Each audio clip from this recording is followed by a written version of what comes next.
네, 안녕하세요. 백크로입니다. 자, 오늘 HLB 한번 봐볼 건데, 자, HLB 금요일장에 상승하고 끝났어요.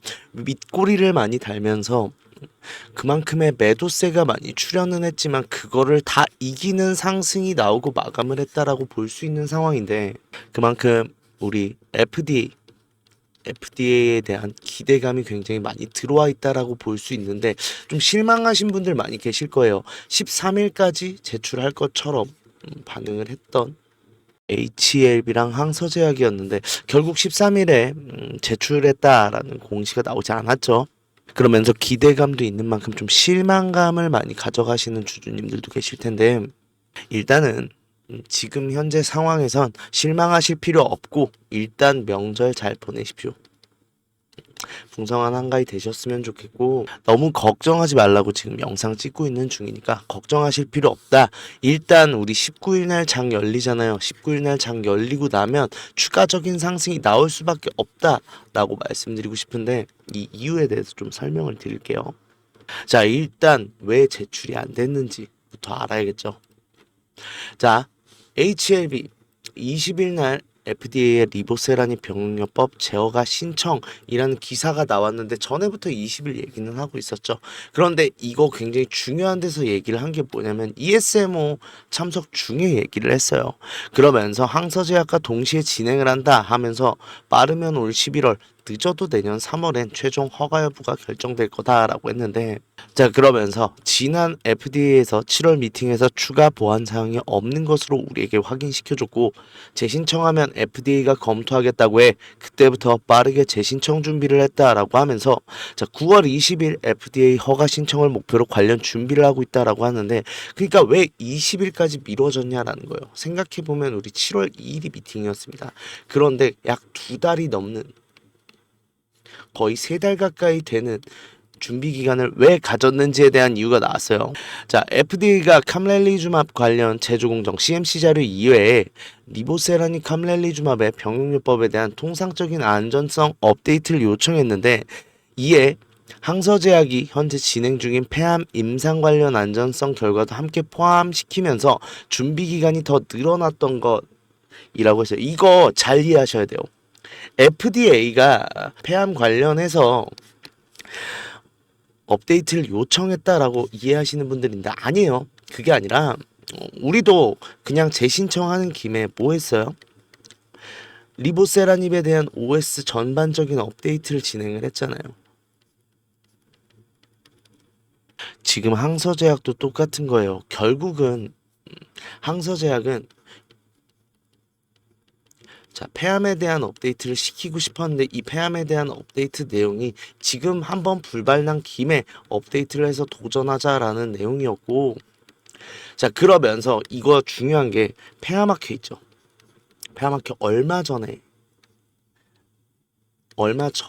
개최를 했습니다. 그런데 이 반응을 보고 나서 우리가 제출을 하는 게 맞겠죠. 만약에 관련된 초록이랑 구두 발표 내용에 대해서 폐암학회에서 많은 반응이 오지 않았다라고 하면 굳이 업데이트를 해서 낼 필요가 없잖아요. 그런데 폐암학회에서 굉장히 좋은 반응이 나왔고 그런 만큼 항서제약이 이제부터 미룰 일은 없다. 20일은 확정이다라고 보시면 돼요. 자, 그러면서 또 중요한 내용을 말했는데 FDA는 제어가 신청 시점 이후부터 한 달 이내에 신청 자료를 검토를 한다라고 하면서 클래스 1으로 지정해 주길 기대하는데 이런 경우 FDA가 60일 이내 승인 여부를 결정해 늦어도 11월 20일까지 최종 승인 여부가 나올 것이라고 하면서 만에 하나 클래스 2로 속한다고 하더라도 3월 20일 날 허가 신청이 끝난다라는 내용을 했는데 자, 여기서 중요한 거 우리 OS 업데이트 했죠. 그 다음에 항서제약은 뭐 했어요? 폐암 임상 관련 내용을 업데이트를 했어요. 자, 이 두 개가 약효의 근간적인 효능을 바꾸는 게 아니죠. 그렇다고 하면 일단은 재신청을 클래스 1이라고 보셔야 되는 게 맞아요. 클래스 1과 클래스 2의 큰 차이점은 뭐냐라고 하면 일단 CMC 실사가 있냐 없냐인데 CMC 실사도 없는 김에 업데이트해서 빠르게 진행하겠다라는 거고 반대로 생각하면 왜 재신청하는 데 있어서 업데이트를 해서 진행했냐라고 하는 건 반대로 말하면요. 이걸 업데이트를 해서 진행을 하더라도 클래스 1을 받을 자신이 있기 때문에 업데이트를 진행한 거고, 일단 FDA 규정 문서 상에서는 효능이 바뀌는 근간적인 업데이트가 아니다 보니까 클래스 1이 맞습니다. 자, 그런 만큼 최종적으로 이제 제출만 남았다라고 보고 있는데, 이제 그런 만큼 명절 끝나고 나서 집중하셔야 돼요. 이유가 있어요. 일단 우리 생각해 봐야 되는 게 뭐냐면 중국의 명절이 굉장히 길다라는 거예요. 그렇다고 하면 지금 상황에 사실 제출되었지만 엠바고 걸려 있는 상황 생각해야 돼요.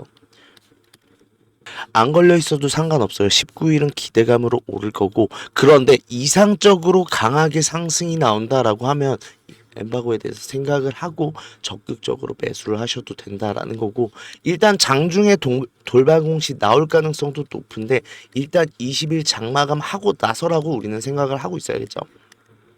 그러면 뭐예요? 우리 19일, 20일 이 이틀 동안 우리가 해야 될 게 정해져 있다는 거예요. 이때 동안은 우리 공격적으로 매수를 하셔야죠. 일단 20일까지는 강한 상승이 계속해서 나올 겁니다.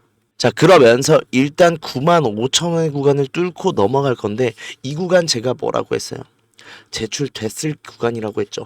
여기에서 계속해서 이 구간 근처를 맴돌면서 횡보할 가능성이 굉장히 높아요. 이 이틀간은. 그러면 우리 어떻게 생각해야 돼요? 95,000원 밑에서 최대한 매수를 많이 하는 게 중요한데, 자, 효율적인 매수를 하기 위해서 저점 매수는 기본이다라고 말씀드리고 싶고, 일단 우리 19일 날 빅 이벤트가 많아요. 일단 제출에 대한 기대감 올라가는 것도 맞습니다. 두 번째로 연준회의가 지금 앞당겨져 있는데, 이 연준회의가, 자, 연준금리 스몰컷 혹은 B컷 갈림길 이나 너무 오래 기다렸나라고 하면서 연준이 통화정책을 점진적으로 정상화할 능력이 여전히 존재한다는 것을 시장은 보고 싶어 한다라고 덧붙였어요. 자, 이거 무슨 소리예요? 자, 17일에서 18일에 연준 회의가 있어요. 금리 인하는 사실 확정이에요. 금리 인하는 확정인데, 이제 베이비 스텝이냐 아니면은 빅 스텝이냐, 베이비 컷이냐 빅 컷이냐, 이 두 가지의 갈림길에 놓여져 있다라는 건데, 자, 단순하게 생각해 볼게요. 지금까지 B컷이 나왔을 때도 B컷에 대한 기대감, 시장의 판단 30%가 넘었던 적 없습니다. 지금 B컷에 대한 기대감 52%예요. 그렇다고 하면 현실적으로 30%만 넘었어도 B컷이 나왔던 경우가 많았는데 52%다 나올 확률이 굉장히 높겠죠. 자, 그런데다가 지금 해리스가 트럼프를 토론해서 상대적으로 승리를 하게 되면서 해리스의 지지율이 굉장히 높아지는 상황이 됐고, 그러면서 지지율 자체가 역전이 됐단 말이에요. 그렇다고 하면 연준은 더욱더 눈치를 볼 필요가 없죠.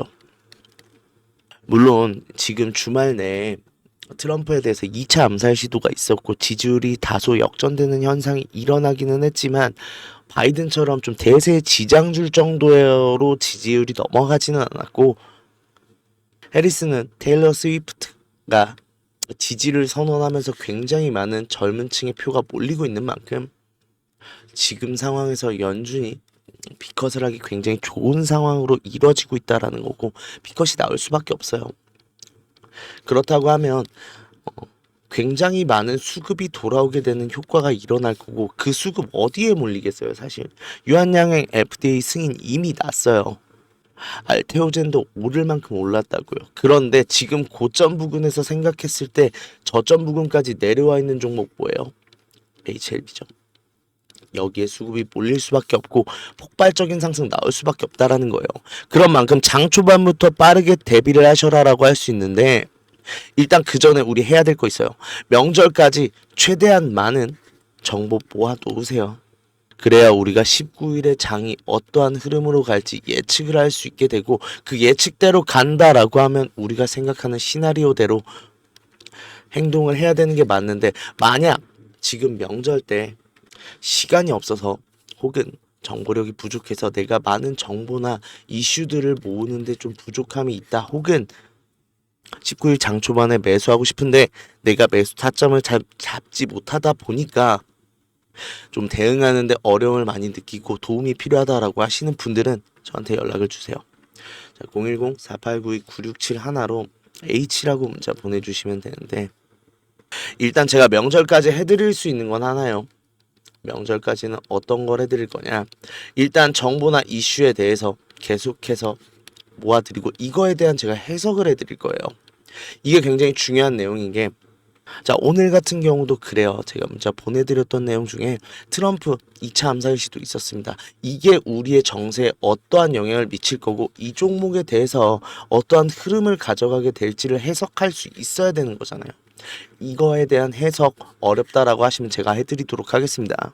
또한 장 초반부터 우리 매수 타점에 좀 집중을 할 건데, 단 제가 말씀드리고 싶은 거 있어요. 지금 가지고 가고 저랑 같이 하고 계신 분들도 올라섰을 때 분명히 10만 원 구간에서 한 번은 저항대 나올 가능성이 높아요. 그런데 저항대가 짧다라고 하면 홀딩할 거고, 저항을 좀 지지를 받고 가는 모양새로 흘러간다라고 하면 이때 일단 고점에서 매도하고 저점에서 매수하도록 하겠습니다.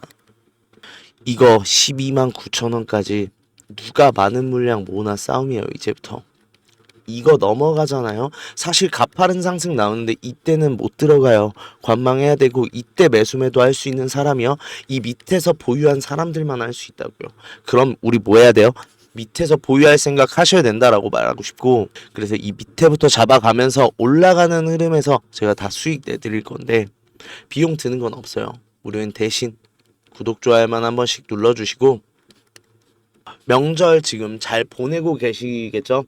그런데 일단은 우리 풍성한 한가위 가족들이랑 있는 것도 굉장히 중요하지만 우리 돈 걸린 문제잖아요. 그런 만큼 이 정보전에서 지면 19일 날 참패할 수밖에 없어요. 그런 만큼 좀 정보에 대해서 확실히 꿰고 계시고 철저하게 준비하셔서 19일 날부터 이 매매에서 승자가 될 수 있도록 좀 준비하셨으면 좋겠고, 이 준비가 어렵다라고 하시면 저한테 문자 주세요.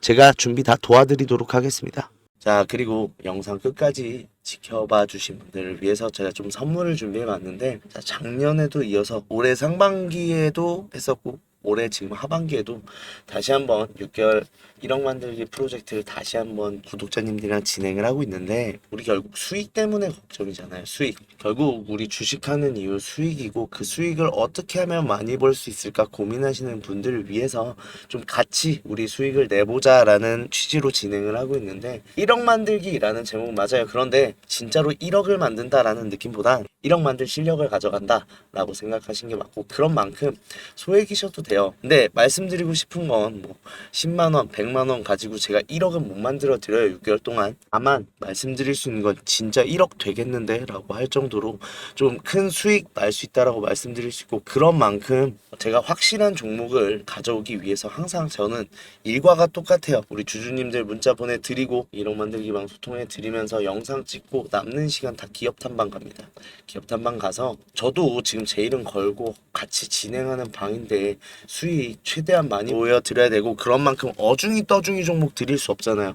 그런 만큼 제가 기업 탐방 일일이 다니면서 확실한 종목들로 뽑아서 가져오는 만큼 수익에 대해서는 걱정 안 하셔도 된다라고 말씀드리고 싶고, 일단 돈 드는 게 아니에요. 그런 만큼 무료니까 편하게 문자 보내주시면 되는데, 대신에 조금 무료인 만큼 지켜주셔야 되는 사항들이 있어요. 일단 이게 저번에 진행하고 있던 내역인데, 보시면 아무리 기업 탐방 열심히 잘 다닌다라고 해도 수익도 많이 나지만 손실도 나와요.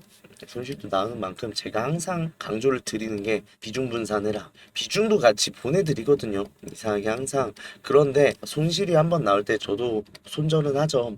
손절을 할 수밖에 없는 게, 일단은 이런 종목들 같은 경우는 확실하지 않으니까 좀 낮은 비중으로 먼저 접근을 하겠습니다 라고도 말씀드리고, 비중도 굉장히 낮게 드림에도 불구하고 비중을 과하게 담으셨다가 저 여기서 손실이 너무 큰데 어떻게 해요? 라고 말씀하시는 경우가 되게 많아서 비중 분산 꼭 지켜주셨으면 좋겠고요. 제가 기업 탐방 다니면서 확실한 종목들로 가져가잖아요. 그런 만큼 조금 지켜주셔야 되는 게, 제가 매수매도 굉장히 중요하게 항상 강조를 드리는데, 그 이유가 그냥 매도 같은 거 안전한 타점으로 들여도 확실한 수익 나오고, 일단은 고점에선 전량 매수가 힘들어요. 그런 만큼 매수매도가 제가 말씀드리는 거 조금 철저하게 지켜주셨으면 좋겠다라고 말씀드리고 싶은 게, 이 두 개를 지켜야 사실 제가 말씀드리는 수익이 나오거든요. 근데 항상 이게 큰 수익인 것도 우리 주주님들도 알고 있어요. 알고 있는데 욕심이 문제예요.